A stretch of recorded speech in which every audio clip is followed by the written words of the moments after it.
Dargaggoota intala pirezidaantii Keeniyaa fuudhuu barbaadaniif. Intalli pirezidaantii biyya tokkoo miidhagduu abbaa warraa dhabdee akka waaqni isheef kennu uummata fuulduratti baatee kadhachiifatte jedhee eenyutu yaada? Tibban intalli pirezidaantii Keeniyaa Wiiliyaam Ruuttoo akka abbaa warraa argattuuf paastarii beekamaa Ameerikaa kadhatameef jennaan miidiyaa hawaasaa irratti ijoo dubbii ta'eera. Intalli pirezidaantii Ruuttoo Chaarliin Ruuttoo sagantaa kadhannaa uummata bal'aaf paastarii Ameerikaa beekamaa Beenii Hiniin Keeniyaa Naayiroobitti qophaa'e irratti hirmaatteetti. Pirezidaantiin Wiiliyaam Ruuttoo fi giifti duriin Raakaayil akkasumas itti aanan pirezidaantii Riigaatii Gaachakuunaa fi haadhi warraa isaanii dhoksaan saganticha irratti argamaniiru. Paastar Beeniin namoonni kadhannaa barbaadan gara fuulduraatti koottaa jedhanii affeeran. Intalli pirezidaantii Ruuttoo dargaggoota irratti akkan hojjedhuuf waamichan qaba waan ta'eef akkanaaf kadhatamuun barbaadaa jettee bakka teessuu ol kaate. Paastar Beeniinis kadhataniif ammas mata duree addaa ta'ee akka irratti siif kadhatamu qabdaa jedhee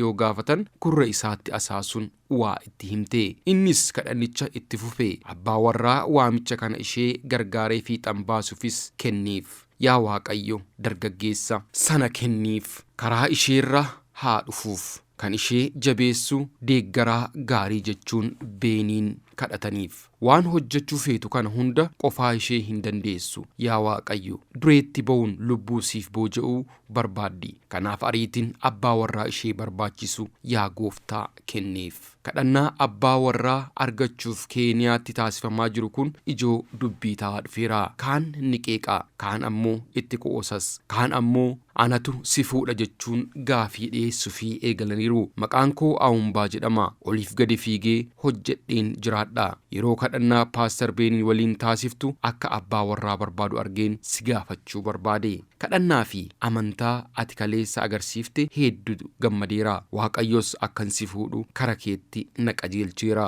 jechuun namni tokko toora tiwiitarii irrattis barreesseera. Kaan ammoo yaada gaarii kennan. Chaarliin Ruuttoo abbaa manaa argachuuf akka paastar Beeniin kadhatuuf gaafachuun rakkoo homaayyuu hin qabu. Gaa'elli qulqulluudha jedhe namni biraan. Intala pirezidaantii nama fuudhutu dhabamaare. Ijoo dubbii biraatiin immoo Ambootti dubartiin sababa amala araadaa qabduutiin walqabatee abbaa warraa ishee kan mucaa tokko waliin godhatan bakka rafanii turanitti shugguxiidhaan ajjeestee hidhaa cimaan adabamtee jedha. Aadde Raahel isheetu fi obbo Abiyyi Abbabaa kan jedhaman abbaa warraa fi haadha warraa kan turan yoo ta'u waggoota 4 bultii keessa waliin jiraatanii mucaa dubaraa tokko waliin horachuutu himame. Magaalaa Amboo ganda yaa'ii gadaa keessa jiraachaa kan turan cimdiiwwan kunneen abbaa warraa obbo Abiyyi konkolaachisaa baankii daldala Itoophiyaa yoo ta'an aadde Raahel ammoo manumatti daa'ima guddisaa turan. Poolisiin magaalaa Ambootti dursaa garee qorannoo yakkaa fi murtii maqaa kennisiisuu kan ta'an Komaandar Waldee Dhaabaa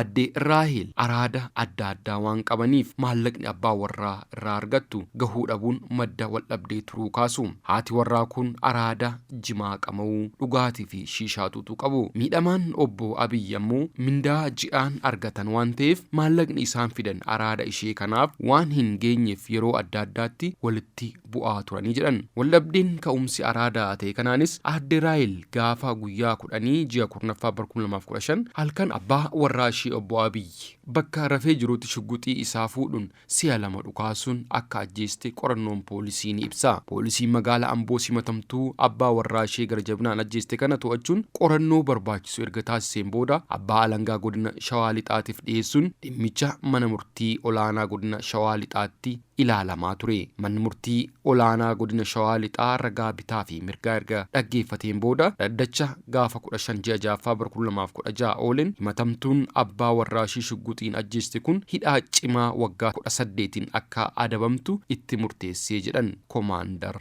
Waldeen. Yaa araada waan ati hin finne jira kanarraan waa baraaru.